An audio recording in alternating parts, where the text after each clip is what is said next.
Morning, Raptor Freak, Alexios here. Thursday morning, first game of the finals. I thought that they were going to start on Tuesday because I thought they were only going to take one day off, but they took so many days off and they're starting game one tonight of the finals. Oh my gosh. Like, I seriously thought they were playing Tuesday. That's why I wore the yellow shirt the other day. I misread it. And now they're starting tonight. But I guess they wanted some time for lingering injuries, different things that are happening with the two finals teams getting a little more healthier so that there's a little bit better of a matchup. In fact, I was just looking at their injury report, and the only one on the Boston side is Robert Williams III. He's questionable, but I think he's pretty much going to play. So Boston should have their full team. And then on the other side, it's Otto Porter Jr., who's day to day. Gary Payton II is out, and so is James Wiseman. So they've got more injuries over on the Warriors side of things. But go Warriors! Beat the Celtics, please beat the Celtics. I see that y'all have been here a little bit early already. Monique and Tom, good morning to you both. So happy to see you so early. Monique saying Leonard Miller hype is strong. Yes, I deep dived on him yesterday a little bit further, and just to totally understand who he is and what it would mean if we did draft Leonard Miller at the 33rd pick. And I'll tell you right now, actually, there are some things about it I really like. That this kid has, he's, first of all, I didn't realize how tall he was. When I was watching his high school clips, I thought he was like 6'7" or something like that, but he's actually like 6'10". And the thing about him that's interesting is that he has really good ball handling skills because he sprouted up when he was in high school. He grew like 7 inches. Like he came into high school at 6'4", and he was playing point guard. He was playing guard position, so he really knows how to handle the ball like a guard. And then it's this classic story where a guy just shoots up like a reed in the water, and all of a sudden he's 7 inches taller, and he's right around 7 foot almost, and he still has the guard skills. So I really like that kind of stuff about Leonard Miller, that he has some guard skills because that really leads into him being a part of a positionless scheme, because you want all your big guys to be able to handle the ball and dribble up the court. And he does that. He can do the rebound. I'm going to bring it right back up the court and jam it on you like Scotty Barnes or Precious Achua or Delano Banton. That he can do that also. But because he's just out of high school, because listen, he had three options right now: is to declare for the draft, which is what he did, go to G League and play for the Ignite team this season. If he doesn't get drafted, he can still do that. And then third, it was go to university. And his team that he was probably going to go to was Kentucky Wildcats. That was where they were really seeing him landing. But he has decided he's not going to go to university. He wants to declare for the draft, and it's either going to be in the draft or he'll end up on the G League Ignite team for this season coming up. Now, in some ways, I'm like, we want to draft at 33 with needs that we have right now. Like, we need shooters, we need scorers off the bench, we need rim protection, we maybe a real center. And I don't know if Leonard Miller will actually check any of those off if we do get him in the second round at 33. It will really be the kind of guy that, like Delano, he would be going through that route. He would be going to 905. He would be working on his game, but he may be able to be like a nice surprise here and there, helping out in games here and there. But they would really, really bring him along slow. Honestly, because you have to do that with guys that are straight out of high school. You have to bring them along slow and make sure they're learning in the right way, and you're not putting too much pressure on them too early, and that you're letting them grow in a good, safe process for them, instead of just throwing them into the fire and making them do everything all of a sudden. So he would be a project. He would be somebody that would not probably be able to contribute in a major way this season. It would maybe be like the year after that. He could be maybe possibly inching into the rotation. So it's really, are we going to draft based on needs for now, or on the prospect of having another great positionless player in like 2 years from now that can be thrown into the mix with everybody? And like, who knows, if people end up going somewhere else, maybe he jumps into somebody else's spot. It's kind of like replenishing, like the Spurs did over the years. Instead of like going back down, you replenish from within over and over again. So I can see benefits to getting Leonard Miller. I can see benefits, but they're long-term benefits. They're not short-term benefits, and he definitely is a project. Monique saying Kai Soto is likely a king, Lex. Have you heard something, Monique, that Kai Soto is going to get drafted by the Sacramento Kings, or that they're really coveting him? That they're like, ooh, we want Kai Soto in Sacramento. Ooh, I could see that. I mean, I'd love for us to get him. In fact, in some ways, I'd rather draft Kai Soto than Leonard Miller at 33 if they're both available. But it should be very interesting. Leonard Miller is getting drafted in mock drafts in the late first round and the early second round. So he is near where we're going to be picking. And it may be very interesting to see if he's available if we do take him. But we'll have to see. Good morning to Tom Duke. I love the idea of Raptors finding another next great Canadian. Just read about Mo Gai getting a workout for Toronto. This is definitely consistent with the long arm monster. Yes, this is really what we should be considering. Is like, I went over the list of guys who've actually come to Toronto and worked out for the Raptors so far. And I was looking at all of them. We had a pair of Michigan State Spartans come here. There was a kid from Illinois, Frazier, that was here with Scotty earlier this week working out. There's all the different guys. There's a kid from, I want to say Colorado State or something like that. He's a real brick house kind of player, like really thick guy, but he plays really strong. It's interesting looking at all the different guys that Toronto's worked out. Some of them are not on mock draft sheets, and then some of them are in the late second round below where we're picking and stuff like that. But very, very interesting players. Some of them tall, like I like. Some of them fit the long arm monster kind of mold.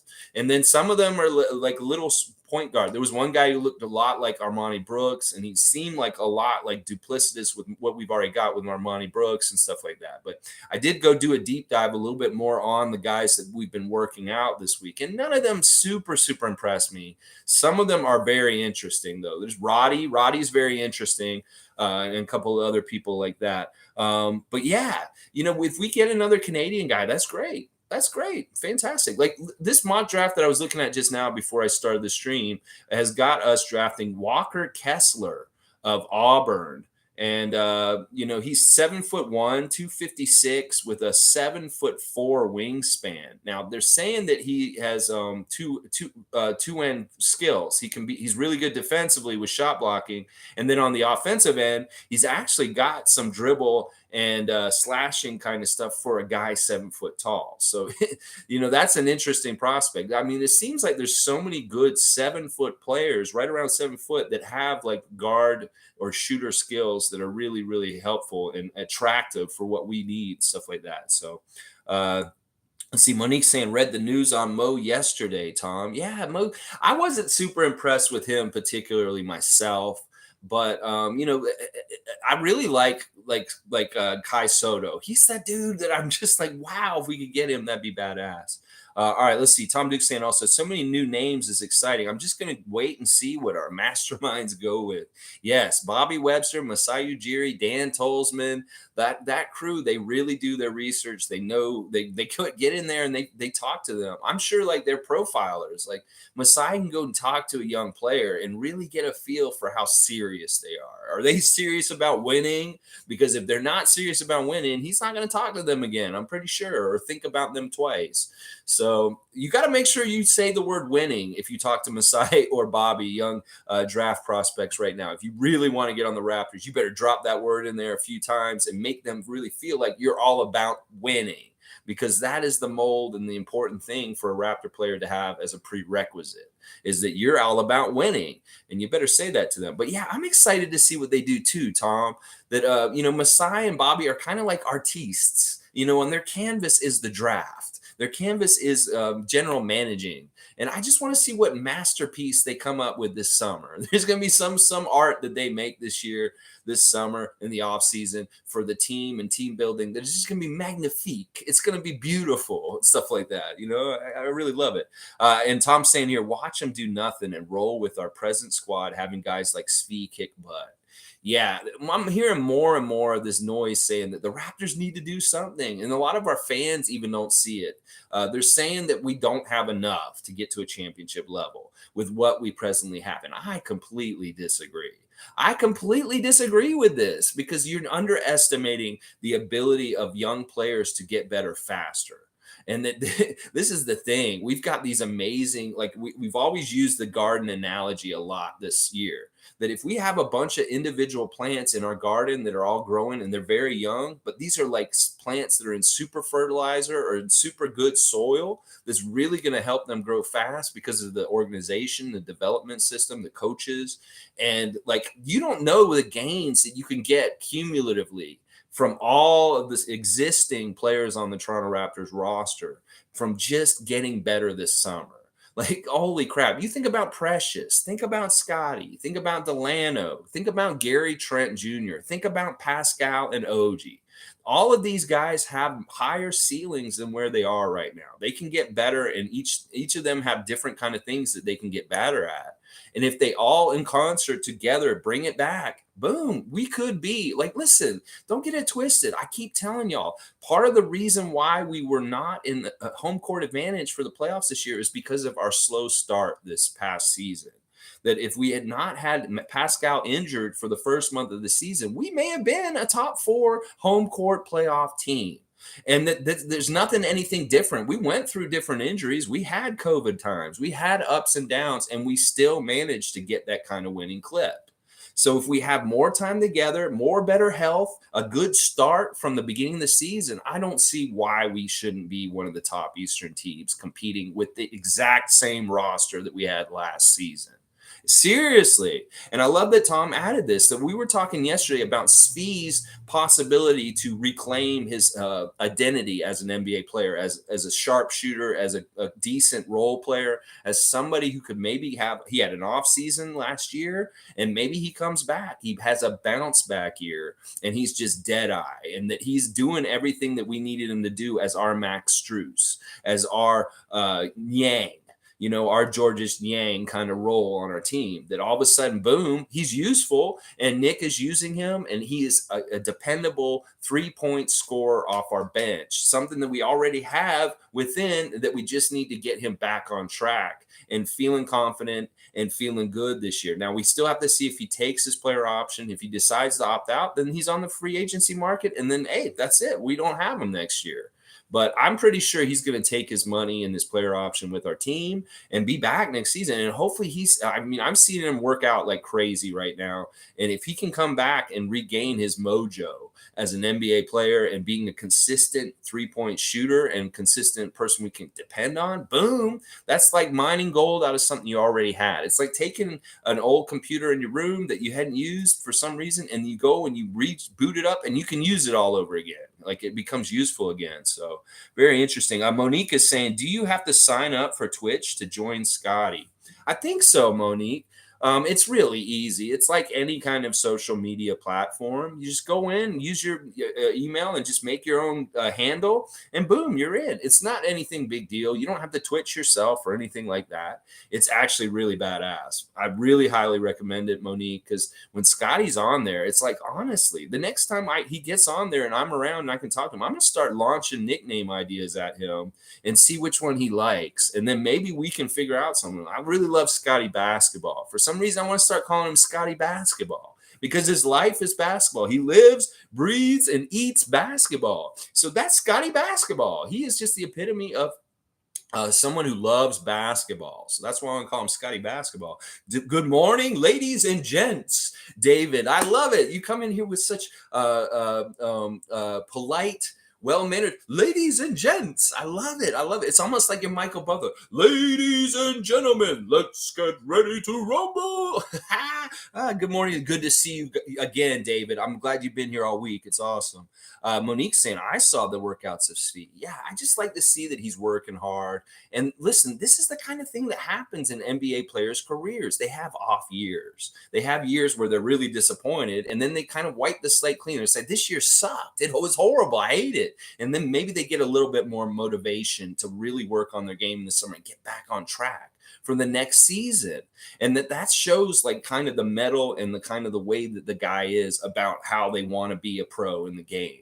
Like, if he just wants to roll over and be like, this is me, and pretty much garbage on the end of the bench at this point, then that's his lot. But I don't think that's his motivation this summer. I think he has a Rocky Balboa motivation to come back. Dun, dun, dun, dun, dun, dun, dun, dun, dun, dun, you know, dun, dun, dun, dun, dun, dun, dun, dun, dun, dun, dun, dun, dun, dun, dun. You know, he's got to go into the gym this summer and really reclaim his shot and get back to being a useful role player for the Raptors next season, because it's there for the taking. It's, listen, if you're going to be in a roster spot on our team, you will have opportunities to try and help contribute and help us win, Speed. So get your game back on track so we can be like, yes, and be so proud of you coming back and really being a good player for us.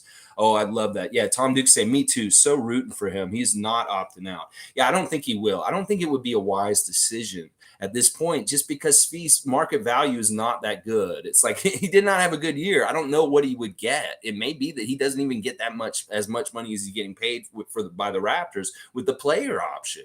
So it could be financially a bad decision and also professionally. So yeah, I'm pretty sure he's going to be here. David's saying, I imagine if Spieth signs, we will waive him for a roster spot. Haha, that is possible also. That is very possible also. I'm just trying to be the optimist. We're very, very positive Raptor fans here, and we want our guys to succeed, even if they've had a hard time and stuff like that. But you know what? David's exactly right. There's no reason that this won't happen either, that this could happen. And it could be that the coaches assess him when he comes back, and they're like, kind of like, hey, Speed, how are you doing? How you feeling? He's like, oh, this summer I didn't really do a whole lot and this and that. And then they're like, okay, sorry, you're waived. Boom.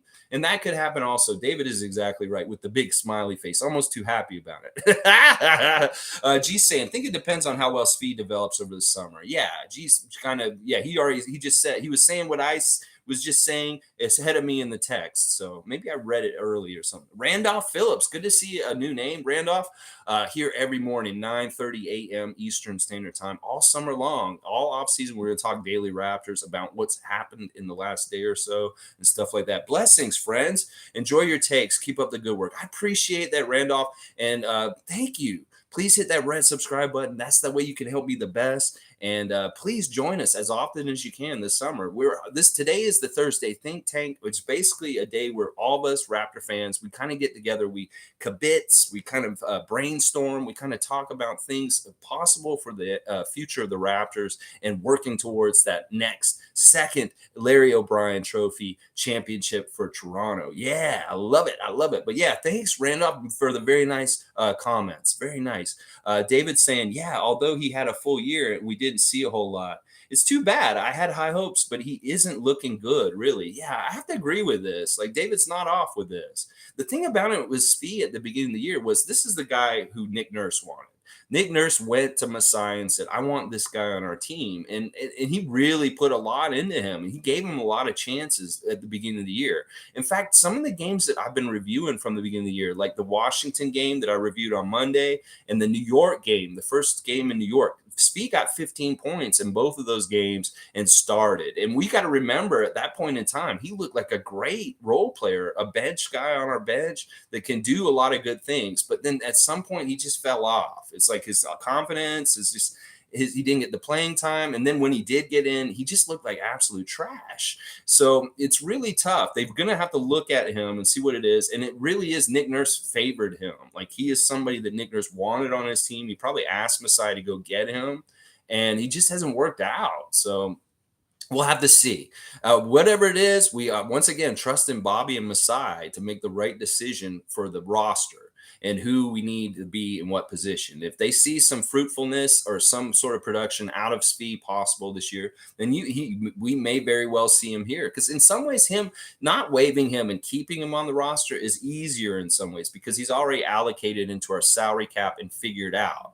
And that if you kind of mess things around, unless they know what they want to do and makes the cap better and stuff like that. So G saying, yeah, he started off well. Not sure what happened. We'll see. Yeah, I don't know. Like, I'd hate to think that any of the developments that were starting to happen in Ukraine or anything had anything to do with him being distracted from the game, as far as because of the war or just in general, different kind of stuff. In fact, if I was him and I was in this situation, I would take that as a motivation, things that are happening in his home country, to be like, I really want to get out there and make a spotlight on myself, so I have more of a platform to talk about what is going on in my country and this awfulness and stuff like that. Because that's got to be in the back of his head, and in some ways that may be part of what's messing with him, is that he's thinking about his country at war in the middle of the NBA season, which is really David saying, I'm not trying to hate on Svi. I like him. I just kind of how I feels to me. Yeah, you're being real, David. And that's nothing wrong with that. Like, listen, we're rose-colored glasses for the most part about Raptors, but that's because we want to pre-visualize success and positive things happening for them. And sometimes if you talk too much about the negative stuff and stuff but I think it's completely fair, everything you're saying about Svi right here, is that you like him, you were rooting for him, but you also understand it's a business. It's a business side of things. And what Bobby's job is to make sure we have the best possible roster for next year. And if Svi's not a part of that calculation, then so be it. That's just how it is. It's just how it is. But yeah, I you know what, you're right on par. And we need people to be real like this. Like, we just don't like people come in here and are absolutely just dumping on the Raptors. Like, then the part of the reason why I made this channel is because there's such a segment of the Raptors fan base that's toxic, that are very negative. They say they're Raptor fans, but they're always talking about trading our best players. They're always putting our guys down on this down low and stuff. And we just don't, I wanted a space that was free of all that. And that's really what we're doing here. And what you're doing is very critical and fine. There's nothing wrong with it. You're not overtly being negative or putting people down for no reason. And that's the kind of stuff, like, people come in here and they'll do it, and I'll be like, no, come on, and set them straight. But everything you're saying, David, makes sense, honestly. G saying, I noticed wasn't it, G, when do you think it was? Do you think it was in like the fall? Like, it was somewhere in November or December is when it started. Like, he really fell off because he was getting a lot of regular time. Like, he was getting a good chunk of time. Goran was getting benched and he was still continuing to play. And he was playing, like, he started when Scotty was hurt with his thumb. And then, maybe he got his minutes cut, or maybe his confidence got hurt because he wasn't being used as much all of a sudden. Like, that can happen to a player also. And then I didn't like what Delano said in that one Open Gym episode where he said that Svi was garbage and that he couldn't shoot. And I hated that. I was like, Delano, don't put the man down on Open Gym when he's struggling. And he's obviously having a really hard time getting his game going and stuff like that. So, yeah, it's interesting. It's very interesting. We're not sure exactly when it happened, but we really hope that, he gets it back together. All right, let's see. Monique saying 1 month to Summer League and Team Canada. Wow. God, I love that the CEBL is going on right now. That, like, we're getting basketball here in Canada, like the Montreal games, the Guelph, the Scarborough team. The CEBL is fantastic. And then, yes, that game in Hamilton on July the 1st. Like I said, if y'all can go see Team Canada play Dominican Republic in Hamilton on Canada Day, go, because you'll be able to see some of the best Canadian NBA players play all together, and Nick Nurse coaching them on Canada Day. That is going to be a badass game. And then, of course, Summer League. Yes, Monique, Summer League. We will definitely be paying attention to what's happening with Summer League and talking a lot about it on this channel for sure. Tom Duke saying, good points by David, and he's making a little laughy face. David saying also, seems like he fell apart long before that started happening. Yeah, I'm wondering, I don't know if there's a particular moment. I think that it's just like, I don't know what it is. All right, I'm going to be real about this. When I've heard Svi talk in interviews and stuff like that, this dude is not the most intelligent guy. I'm not trying to diss him or anything. I'm just saying that when I've heard him talk and stuff like that, he's a jock. He's like he's an athlete. He's not necessarily a super intelligent guy. And I'm not trying to put him down. I'm just saying that, like, this is just who he is and stuff like that. So that kind of worries me in itself, because I want him to have the self-awareness of himself, to be able to go in and tinker and help himself. Like, say, well, you need to do this and you do that. But sometimes you need a certain level of self-awareness to be able to do that kind of work. And I worry that maybe he is not capable.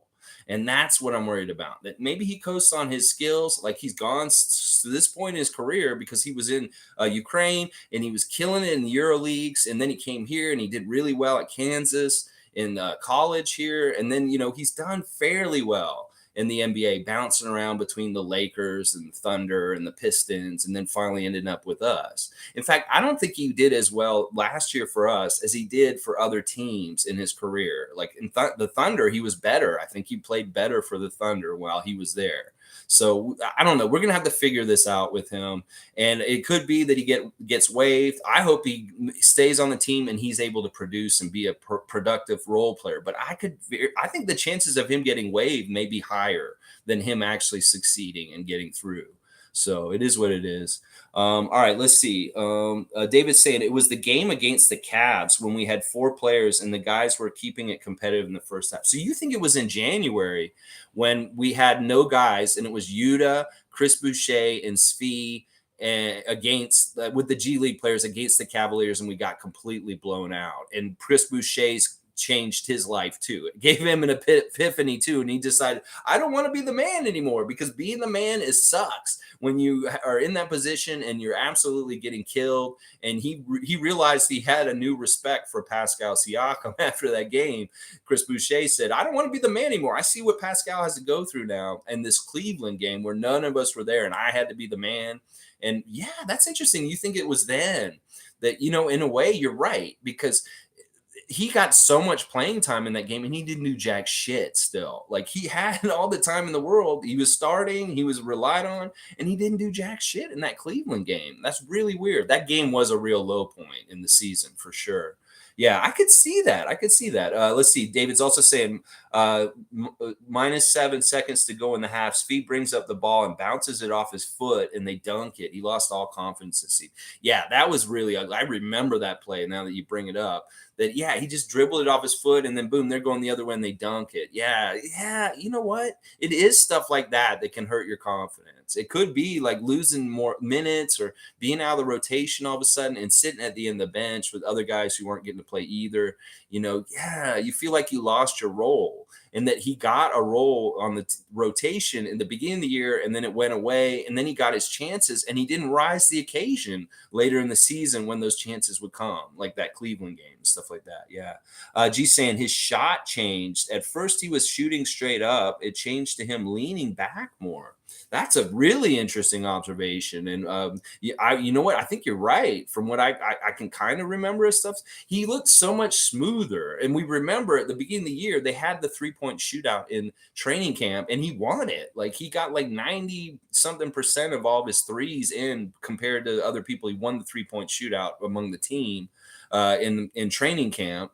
And it looked really good the first couple of months, and then boom, it's like it hasn't looked good since. Like, if he gets 2 threes in a game, he's missing both of them right now, where that is exactly what he should not be doing. He should be hitting both the threes. If he gets only 2 3-point shots in a game, he should be hitting both of them instead of missing both of them. And that was really the worst thing about it.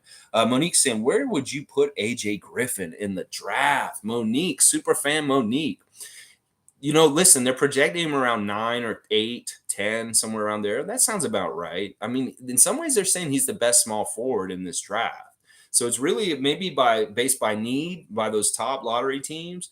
If somebody needs a player like him, maybe they'll take him a little higher. But I'm seeing right around 10, maybe 9 or 8, somewhere in there. I've seen him as high as 6 on some mock drafts. So either way, he's going to be great. And, unless the Raptors do something crazy and trade up, we're not going to get anywhere near Adrian Griffin's son, AJ. But the other guy that's like talking about this week is Dyson Daniels. That's the other name that people are talking about and stuff like that. Other stuff just to talk about. Precious is all over IG right now. He's insane. Like, he took a picture of himself with the Scotty Barnes Rookie of the Year Slam magazine shirt that Yuta was wearing the press conference at one time. He took a picture of it. I love seeing that solidarity and camaraderie between our Raptors, that they are really a tight bunch. Like, in fact, in some ways, I feel like this Raptor team as overall is the most tight Raptor team I've ever seen in the history of the franchise. Just the amount of support and love that is shown every which way between all the guys is absolutely fantastic. and stuff like that. So yeah. Oh, gee, I'm glad you brought this up. Precious is doing a camp in Winnipeg, Manitoba. I saw this, and I'm like, wow, this is really cool. I'm really happy to see that. Like, I know he's only going there for a day, but it's still a big deal. Like a city of Winnipeg getting a Raptor to come there and do a summer basketball camp there. Jump on it, Winnipeg people, and go and see Precious and be just, even if I don't know the rules, maybe you have to be a kid. Probably have to be a kid, but go, and if you have a kid, take them there, and then maybe they'll meet Precious and stuff like that. Monique wants the next watch along to be Fred's 54-point game.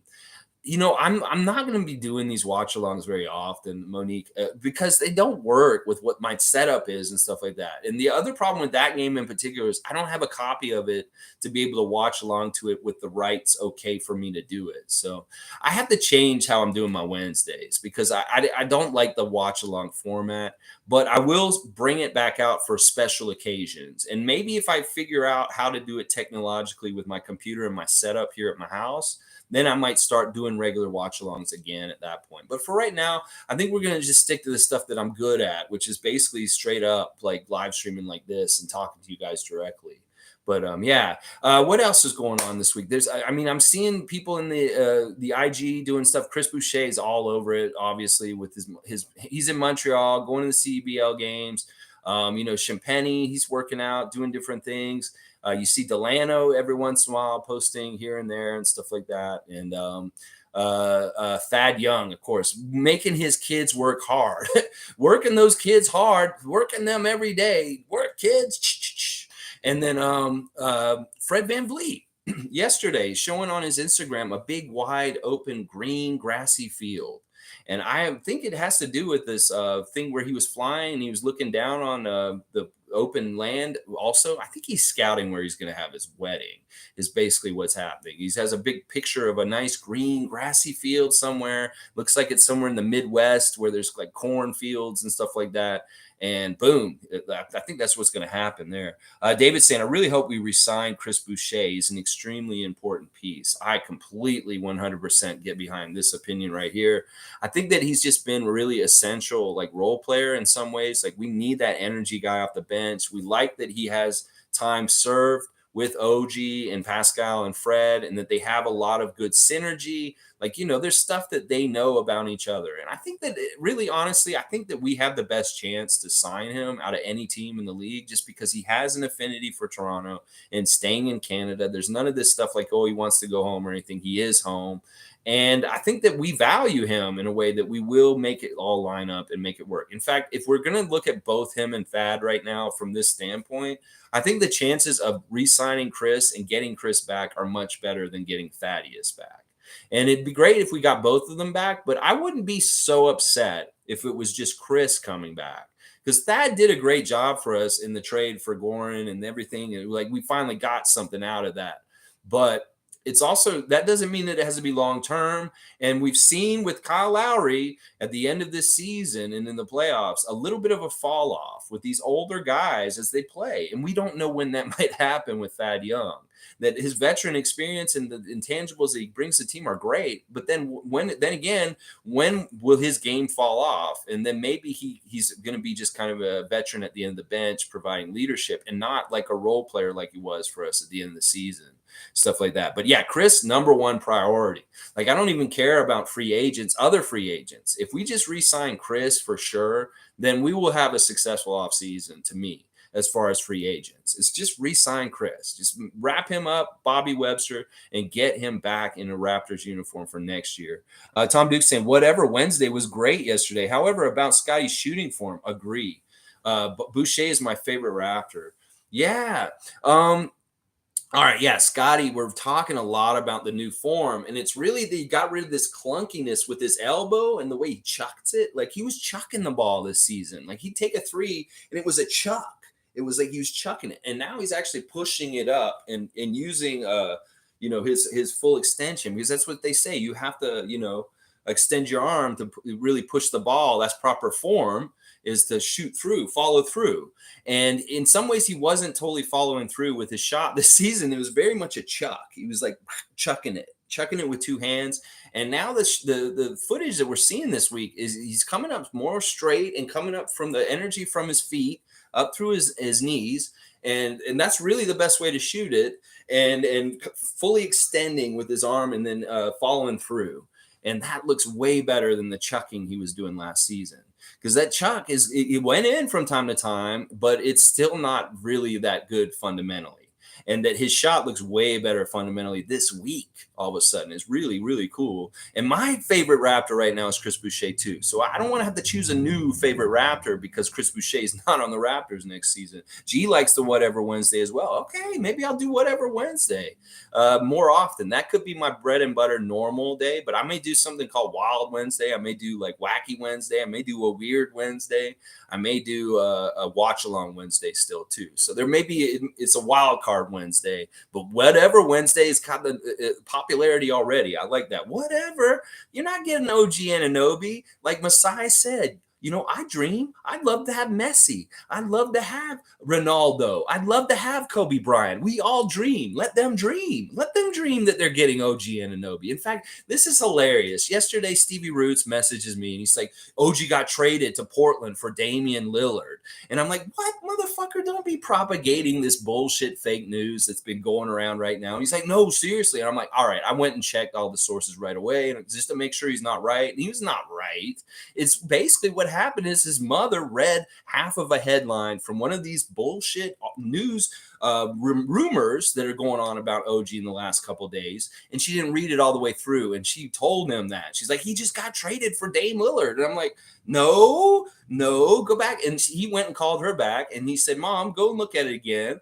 And she read it all, and she's like, oh, it's just a rumor. See, that is part of the problem with this stuff, is you get people like Steve's mom thinking that trades already happened, but they didn't read the whole thing. So Jake from State Farm, whatever, I keep calling you that wrote these stories about Pascal last season and now OG this season, you are causing disinformation and misinformation in the NBA world. So just stop, cut it out, write about something else, go mess with another fan base or another team. Toronto ain't having it and stuff like that. And there was this other guy, he's like a journalist for somebody here in Toronto.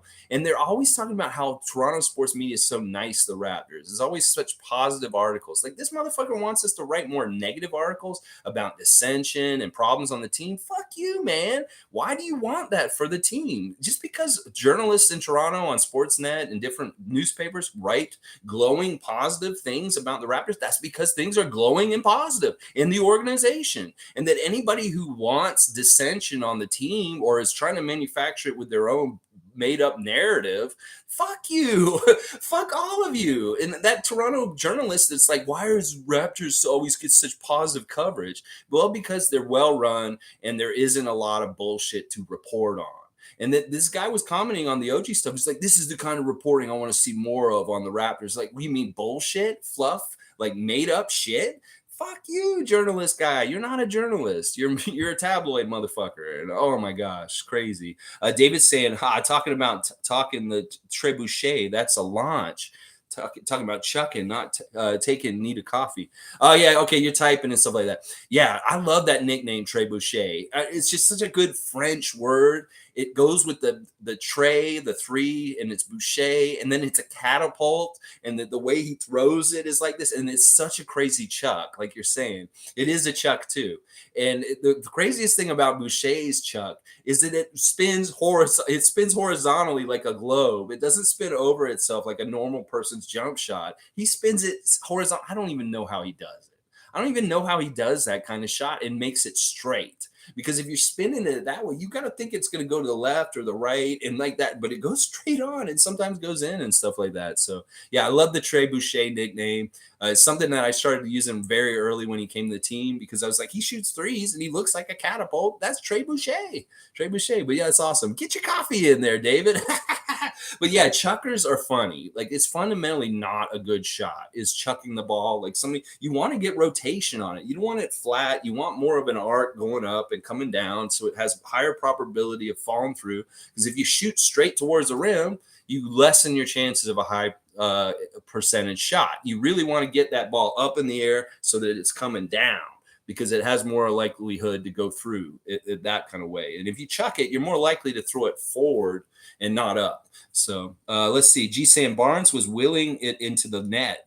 Laugh out loud. His shot looks better for sure. In some ways, I think you're right, G. It's kind of like it's just like he's willing it. Seriously, I think you're right, and that maybe with better fundamentals, a better shot process, that we'll see a more consistency as far as with this 3-point shot. Because listen, if him and Pascal can get to being more like OG with their 3-point shot, it's consistency. Look out. They're not going to be able to know who to deal with on the outside. Like if Pascal really does work on his 3-point shot this summer and Scotty improves his 3-point shot too, look, this is what I'm saying. These are the kind of gains that will add up to us getting further and higher in the playoffs. It's just these guys getting better at their offense with shooting better and sharing the ball better and getting better shots. And they will do it. They will do it. I really believe in them. Monique saying, I'm itching to Justin Champagnie with the big club. You want to see Justin make more time in the regular rotation with the Raptors next season. That we saw little tastes of Justin Champagnie here, that he was such a small dog in the fight sometimes, like fighting for boards on the offensive rebounds and just some of his putbacks. I was really amazed with how well he's good at putting back offensive rebounds, because he's doing it with bigger guys around him that may be stronger, and he's still muscling and getting the ball in there. He's definitely a fighter. He's definitely got an attitude, and he's definitely the kind of guy you want on your team, on your side, because he has a will. Now we'll have to see. Really, these guys all have to, like I said, work on their game, develop, get better, and come back and show us what you got. And we'll see what the pecking order is as far as the rotation, where guys are going to play, and what's important to play. Justin probably will end up being another 905 year mostly with him, but we could see him get called up and be maybe more important in games in the regular season also. So very interesting. Tom Duke saying Tatum sending out a tweet to Kobe before last game was cringy, kind of, me thinks. Yeah.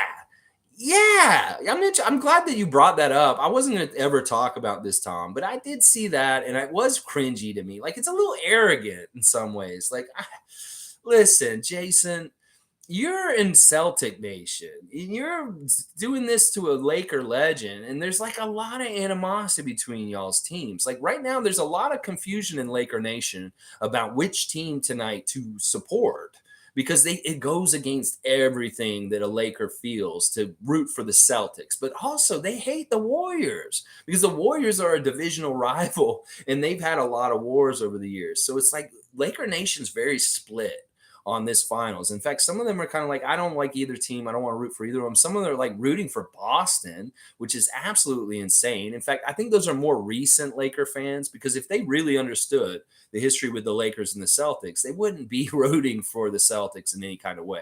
So it was cringy to me too. It's like, I understand in some ways it's sentimental and stuff like that. Like, I got you or something. That's what he said. Like, what the fuck do you got him for? I got you. Like, he doesn't want the Celtics to win. Kobe Bryant's spirit, wherever it is, God rest your soul. God bless you. I hope you're fine. Whatever's going on with you, Kobe. I know you're probably in heaven. If there's heaven and hell, you're in heaven. And, he's not rooting for the Celtics. He's not rooting for you, Jason Tatum. Kobe Bryant hates the Celtics. He's not rooting for you. So whatever, man. Honestly, I thought it was very cringy too. Tom, I'm with you. I thought it was so cringy. And Shanky's with us too. He's saying, I agree too. That was very cringy. Jason Tatum's just kind of cringe in general, like in different ways. Like his ego is a really bad problem and stuff like that. All right, let's see. Monique saying Eric Smith is in the Sports Hall of Fame now. That is incredible. Honestly, Eric Smith is an interesting unsung broadcaster in Ontario for Toronto sports. When I came back to Toronto in 1998, after I graduated from Florida State, and Vince had just got drafted by the Raptors, Eric Smith was like an intern at the Fan 590, and he was really involved in radio, but he wasn't as involved on TV yet. And I've seen his journey from where he came from, because him and I are a similar age. And, we had similar background in schooling. Like, I did communication and radio broadcasting and writing for sports media in my degree also at Florida State. And it's really cool to see where he's come from the 90s, the mid 90s, fan 590, like doing like he would do weather and traffic and stuff like that in between. And now, boom, he's in the Hall of Fame. Congratulations, Eric Smith. You are a great broadcaster for the Raptors. You've always done them right. You've been a true, loyal kind of dude to the Raptors organization. And I appreciate you because there's a lot of people that have jobs in Sportsnet and TSN that aren't really real Raptor people or people that really care about basketball. They're more hockey or baseball people. And you are truly a basketball person. And I appreciate Eric Smith. Good job. I'm so happy for him. That is really awesome, Monique. G saying the game has changed so much now with the 3-point shot being so important. Yeah, blame Steph Curry. And I'm glad that they're finally really talking about this. Like they're really making these arguments about where is Steph on the greatest players of all time. Is he going to be in the top 10 if he wins this championship and gets an MVP? Like you really got to think about all the ramifications of who wins what in this finals. Like if Golden State wins, this is really huge statement about Kevin Durant. This is a really huge statement about Steph Curry. This is a really huge statement about the Golden State Warriors and their dynasty. And it's also on the down low, a huge statement about the Raptors and their championship. Like, think about it this way. We want to be a team that beat Golden State in the finals and won a championship, which we already are. And we don't want the Celtics to be able to say the same. Like, we don't want Doku to duplicate the feat that Nick Nurse has gotten as a rookie head coach. We don't need somebody else in that company with him. So there's a lot of good reasons to root against the Boston Celtics. Is that we don't want Doka to become a rookie champion head coach, just like our guy Nick Nurse. And so there's all kinds of reasons to root against the Celtics and really go all in with the Warriors and Steph Curry and his connection to his dad, Del Curry, in Toronto, and him going to middle school here in Toronto. He is partly Canadian. And then don't get me started on Andrew Wiggins. That man is Canadian. We should be rooting for him also. So, all right, let's see. Let's see. David's saying that game winner that wasn't a game winner was the best putback of the season. He's talking about Scotty Barnes, where it was like half second late. I think maybe that was that Cleveland game where they beat us by 1 point. We were winning the whole game. And then right at the end of the game, the Cavs went up by 1 point. And then Scotty got it was kind of thing where Fred and Pascal, they kind of dribble too long at the last possession, and they don't allow for an offensive putback into the time clock. They're taking the very last shot, and there's not enough time to get a putback possibly. And I hated that. That happened a lot in the beginning of the season. They wait too long and speed up the clock. Was you want to take a shot maybe a little early to allow for an offensive rebound putback. And in that situation you're talking about, David, that's exactly what it was. They took too long to take that last shot to allow enough time for Scotty to put it back in. And they got better about that later on because they realized we have such a good offensive rebounding team. They need to allow for that chance to help us win and stuff like that. But yeah, that was tough. Like that's a game that we could have won. And think about that, how it would have added into the standings and where we ended up with our position in the playoffs. There were a few games that we lost that were really close that we shouldn't have lost. And don't even get me started on the Detroit and Orlando games this season that we lost. There were some games that we should have definitely beaten them, and we just didn't come out with the right effort. Let's see. Golden State Warriors and Celtics are similar in some ways. Jason and Brown are similar to Stephen Curry. Draymond is like Marcus. Yeah, I could see this. I really like that. Like once again, these aren't center teams. There's nobody on these teams that are over 6'9". So this kind of like reinforces the way that our GM is building our team. That we don't need a center. The two teams in the finals right now are playing their tallest players like 6'9" or something like that, Robert Williams or something like that. That's it. And there's no 7-footers. There's no real centers in this series. It's really interesting. And that makes me feel more confident about Bobby Webster and Masai Ujiri deciding they don't want centers on our team, which is crazy in a way. But I can see the similarities in some ways. I mean, I don't know. Like Steph and Clay as the Splash Brothers are so unique in some ways. Just to have such good, really high percentage 3-point shooters from really deep on the same team is pretty badass. Now, I could see the mentality of Draymond and Marcus Smart being very similar. And like the hype about both of them is very similar by the NBA media machine also. So yeah, all right, I could see similarities in the two teams in a lot of ways. Click saying, I feel like Justin has the best potential to become a 3 and D player on our bench. Yeah, I could see that. I could see that Justin becomes. Hopefully, he just finds a role and he carves it out and gets the regular playing time. But once again, I think that it'll do him justice playing more in 905 and getting as many reps as possible. Both him and Delano still.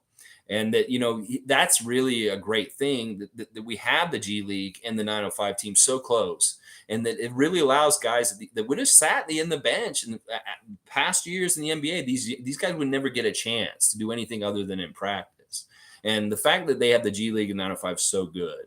And I don't know, maybe not this year coming up, but maybe in his third year, if he sticks around and he shows good progress, even more so like a regular rotation player instead of just like a bench guy that can possibly come in and fill a need like offensive rebounding or something like that. But I do think he is a 3 and D kind of player, like you're saying. His 3-point shot's way better than we think, that we know.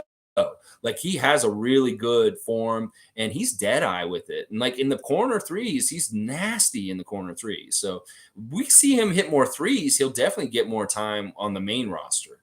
Julian's saying, don't trust stories from the Bleach Report. Yes, yes, Julian, coming in hard and strong with the first comment. And yes, this is good information about bad information. Do not trust information or sources or stories from the Bleacher Report. The Bleacher Report is, like I said yesterday, in some ways, it's kind of like a tabloid newspaper. It's not like ESPN. ESPN would be like CNN, and maybe this is like the Toronto Sun. It's like there's a little bit of tabloidness to Bleacher Report in general. Like it's a kind of a fun site with fun different little cartoons and stuff like that, and they let players talk and stuff like that. But some of the writers for Bleacher Report are irresponsible, as evidenced by what's happening this week and stuff like that. So Julian, nice strong first comment. I hope you'll hit subscribe and come back every time. Oh yeah, we'll be here every morning 9:30. David saying, I don't like the Celtics, but at least they drafted their players and developed them, unlike these super teams that just throw 200 million at players. That's an awesome statement, David. And that is true. It's the same thing about Golden State in a lot of ways too. It's like, listen, this whole super team era, like what the Nets and the Lakers have tried to do in recent years, is failed so miserably. It's kind of like the process with Philadelphia tanking to get high draft picks to try and win. That failed. Well, super teams are failing too. It's just proving that in the NBA, there's no quick fix. There's no quick route to just success and stuff like that. You can't just go get a collection of badasses, LeBron, and just hope that it works. That you really need to develop them together as a team and get them playing together. And that's exactly Golden State and Boston. That, yeah, I can admire the fact that Boston isn't a bot team. That this is a team that was drafted and developed together as a core over the years, and that this is the natural progression and growth of them together. And that Udoka's kind of lucky that he got at this point in the wave of the development. It's kind of like Nick Nurse. Nick Nurse jumped in there after Casey got fired, and he kind of took the wave, the high point of like the good stuff going on. And I feel like that's similar to what's happening with Udoka this season, is that he kind of jumped on a wave that Brad Stevens was already building as a coach and in the core. And it is true. This is great because it'll dissuade teams from trying to do this super team bullshit and realizing that this isn't the way you win in this league. Everybody's going to copycat the last winner and figure out how they did it and try and be more like them. And if there's no super teams in the finals and not a super team championship, then why are they going to build more super teams in other places? I mean, you're just stacking egos in some ways. Look at the Nets. Look at those egos in the Nets and with the Lakers. Oh my gosh. Oh my gosh. Regil Thayaparan. I'm sorry if I said your name wrong, but I really appreciate you being here. First time in here. I'm a Raps fan, but I enjoy watching Tatum. I don't find him cringe. Well, if you appreciate his game, like his on-court game, sure, I can get behind that. Like there are a lot of things about him as a player that are special and that he is super talented. I just hate him. I just really hate him. I mean, I can appreciate Raptor fans respecting him and liking him too. There's nothing wrong with that. But on the court stuff, yeah, there's some stuff that he says out off the court, like the whole thing about the All NBA thing and him missing money last year, him whining about that. And then there's just other things that he says, like they're a little similar to like LeBron saying, it's like some of the stuff he said about Kareem this year. It's a little arrogant, a little egotistical, and once again, I discount him because the NBA has anointed him NBA golden boy in the media machine. and that I don't think that he fully deserves it. And in fact, I think Jaylen Brown in some ways is more important as their superstar on their team, and that he doesn't get enough credit in between the two of them. That a lot of it goes straight to Tatum. And I don't think that's totally fair to Jaylen Brown. And maybe part of what I'm saying is trying to sow the seeds of dissension on the Celtics. But that's what they're doing to us. Like other team fan bases and stuff like that, they're going to try and make up shit about OG not getting along with everybody. Then I'll do the same damn thing the other way. It's only fair. So yeah, but I respect people liking Jason Tatum. You have other players you like and stuff like that. That's fine. Everybody's allowed their own opinions and stuff like that. And I can honestly respect his game as a player. That there are some things that he does on the court that are absolutely fantastic, and that I do think he is one of the top players in the league. It's just I don't think he gets way too much credit just solely because he's on the Celtics, and everybody wants to toot the Celtics horn and push them up, and he's getting pushed up as the main superstar on that team to a higher level. Like Pascal should be getting pushed up like he is around the league, but he doesn't. Because then a lot of ways I see Tatum and Pascal as equal as far as like how good they are and all the different things that they do, that they're just as inconsistent as each other, but they do also reach really fantastic highs in their games also. So that's part of it. Is like I gauge him against Siakam, and I'm like, they don't treat Siakam like this. They're not putting him all over the place and stuff like that. So let's see. Monique saying, did anyone notice last night they brought back the nightcap, but talking about the playoffs though? Oh, they brought back Raptors nightcap with Jack Armstrong and Randy Urban and Leo Routens and Paul Jones and stuff. That's cool. I like that, Monique. That hey, any kind of Raptors originating content from like the people that cover the game, I'm all for it. I love hearing those guys and their opinions, and it's going to be great to hear them talk about the playoffs and the finals and stuff like that. Great news, Monique, bringing that. I did not realize this. I'll go look for the one from last night. G saying Scotty and Maxey are doing some sort of announcing during game 3 of the finals, something like that. Yeah, I was reading about this. Maxey's actually going to be at the game tonight.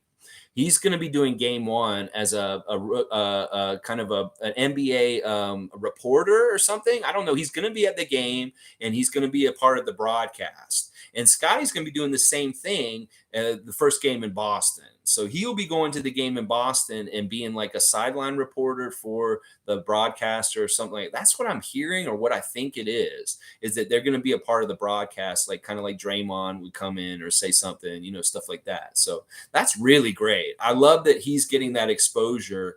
And then funny people who are all saying Scotty's going to the finals after all. Like, oh my gosh, come on. He doesn't want to go to the finals this way. He wanted to go as a player. But yeah, in a way, yeah, he is going to the finals.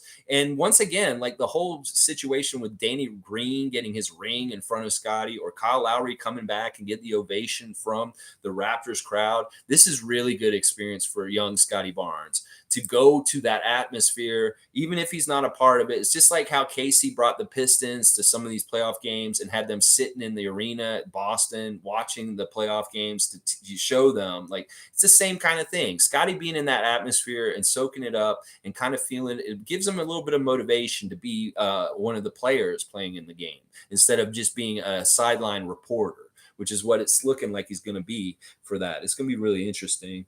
David saying Justin, I don't know what he means, but we're talking about Justin Champagne, I'm guessing. All right, Death 4K is back on the topic today. Good to see you, Death, by the way. Leonard Miller is someone I'm looking at as well, but he's extremely raw. And not sure if Masai is going to pick him because apparently his shoulders are not even developed yet. Why his standing reach is only 8 feet. Wow, that's interesting. Like, that's very interesting. His shoulders aren't even developed. Yeah, he's so raw. He's definitely a project. And, it's really kind of just investigating because there's so much hype about him being the best, like one of the best Canadians in this draft. Somebody who's kind of around that point in the draft where we might pick.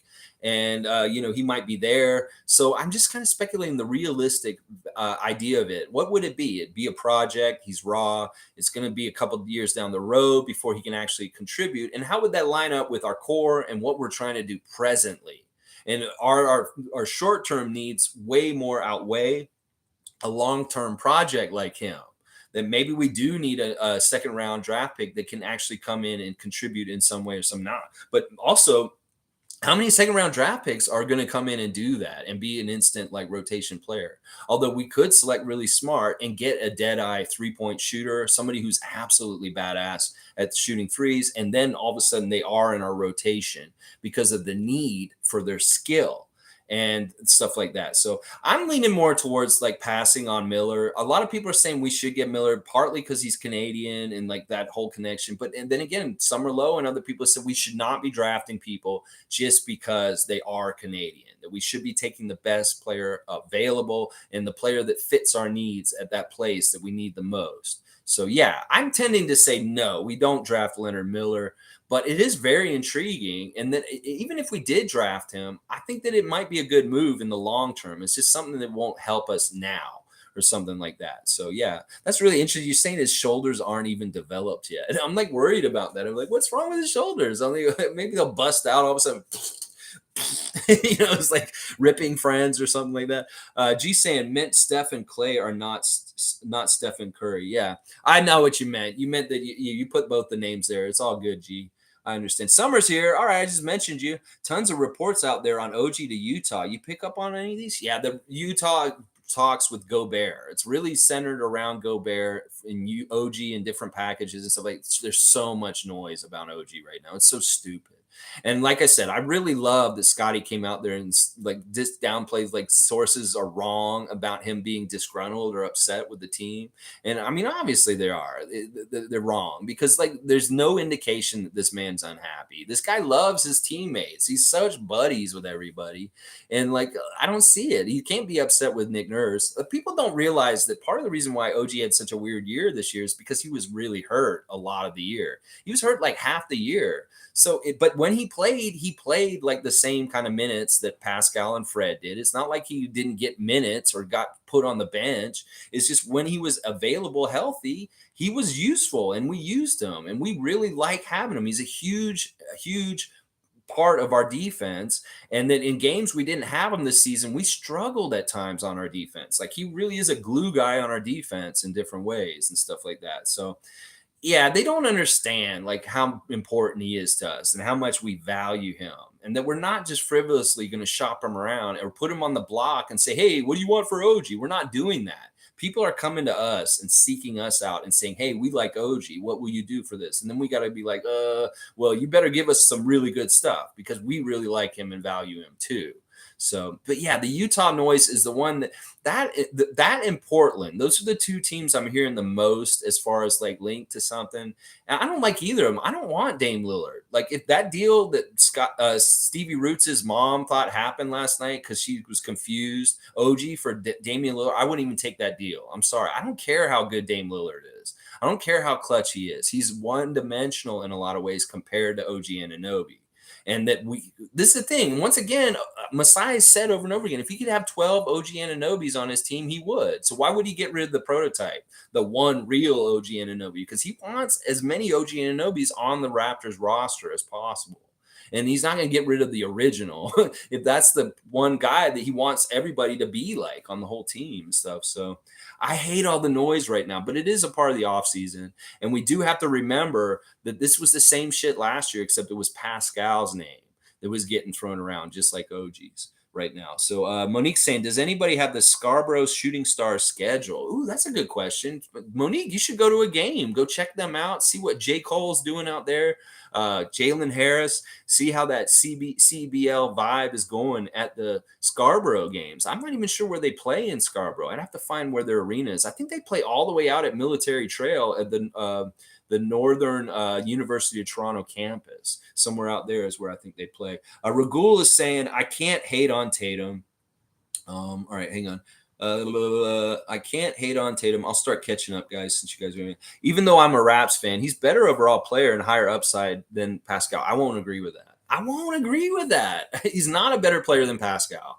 Pascal's just as dominant as him, and his stats are even better than Jason's in some ways. Like Pascal's stats were better than Jason Tatum's this season. Seriously, his overall stats, maybe not his scoring, but his overall stats were better, Pascal's. And I won't say that he has a higher ceiling than Pascal either. I think you're going to be shocked next season to see just how much more consistent Pascal is at that superstar level.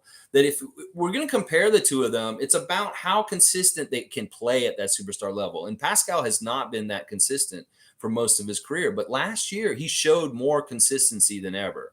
And I think he's going to get even more consistent. And Jason Tatum, he can have games where he's completely taken out of the game and we don't see him get any points. And it's really Jaylen Brown's carrying water for their team and carrying them when Tatum is not playing well. So I disagree with this. I will agree to disagree. I know you're a Raptors fan, but you're a fan of Tatum also, and there's nothing wrong with that.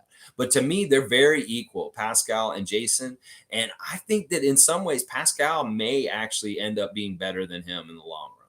That seriously, watch what happens this year with Pascal. He's going to come back even better than he was last year. And I know that's hard to wrap our heads around because he's so good already and all NBA and stuff, but there's some things about his consistency and maybe getting better at the 3-point line that it will blow things up. Because Jason Tatum's already good at the 3-point line, but Pascal is not really. He has not really developed this 3-point shot consistently or made it a huge part of his game, which is what he's dead set out to do this summer. Is he's going to work on his 3-point game and he's going to add it way more, and that's going to open things up for him all kinds of different ways on the offensive end. So watch for him next season with making a leap and bound as far as consistency at the superstar level. Click saying, when it comes down to a last second shot, it has to be Pascal, OG, or Scotty with the ball. Fred's height will impact the shot selection. He can't go off the dribble and harder to create space. I agree with this, especially if he's going to hold the ball and dribble and then try and manufacture a shot one-on-one, like by either driving or just getting free. That's not the right way to do it. In fact, put it in the hands of one of the point forwards, either Pascal or Scotty, and get Fred camped on the side and let him do a John Paxson, Steve Kerr, big 3-point shot if they kick it out. And they draw all the attention away from him. They go to the basket, boom, kick it out to Fred, and then he can take the last second shot. But he cannot be the one who tries to beat the offense. The other guys need to beat the offense with their athleticism and their ball handling and their size. And then Fred camps out on the outside, or Gary or whoever's fee, if he's hitting his shots, boom, they hit the big three because they drew them all into the paint when they tried to drive. That's the only time I want to see Fred do it. But I think you're right. OG, Scotty, and Pascal are kind of the clutch guys that we need to see. And I don't want to see this one-on-one isolation kind of break down the defense in clutch times. I really want to see them play off each other and try and pass it and get a good open shot because they worked the ball around, or they found the mismatch, or they drove to the lane and kicked it out. That kind of stuff, because that's the best percentage shot, is getting an open shot instead of trying to force it through the defense like Pascal will do sometimes at the end of the game. He will try and force it through like 3 guys. I'm like, don't do that. Go for the easier shots. Find your teammates. Stuff like that. Lolita's here. Good to see Lolita. I hope that someday an investigative reporter will do a report which NBA team is the best at developing new players. I think the Raptors will be number 1. That's a really interesting article. I'd love to read that article too, Lolita. And I think you're right. I think that we be in the top at least 3. I don't see how we may be number 1. I mean, at least from our track record, it looks like it. Like, there's a reason why people are coveting our young players as we bring them up. You know, Terrence Davis wasn't here that long, but Sacramento was very happy to get him and put him on their team. And he was very capable already with them. That's what I'm saying. Stanley Johnson got life breathed into his career where he was in a bad place in the league.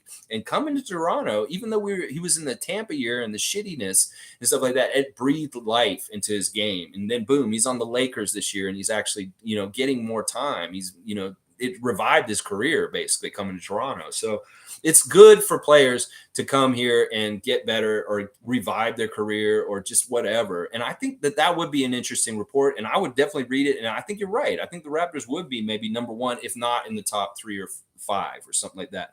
Ragul saying Klay Thompson was upset about missing the All-NBA team because he would have had an increase in his contract. Jason Tatum is an overall better player than Disc. I'm not sure Disc. Klay Thompson, I don't understand that argument for him because he missed most of the season. He missed half the season. There's no way. He's getting snubbed in all kinds of ways. He thought he was supposed to be NBA 75. I'm like, you're crazy, motherfucker. You think you're NBA 75, Klay Thompson? Of course, there were guys on NBA 75 that didn't deserve it, just like he didn't either. So yeah, I don't know. Clay's a weird guy. I feel bad for him because he's missed 2 years, and like I'm kind of rooting for him in some ways because of that.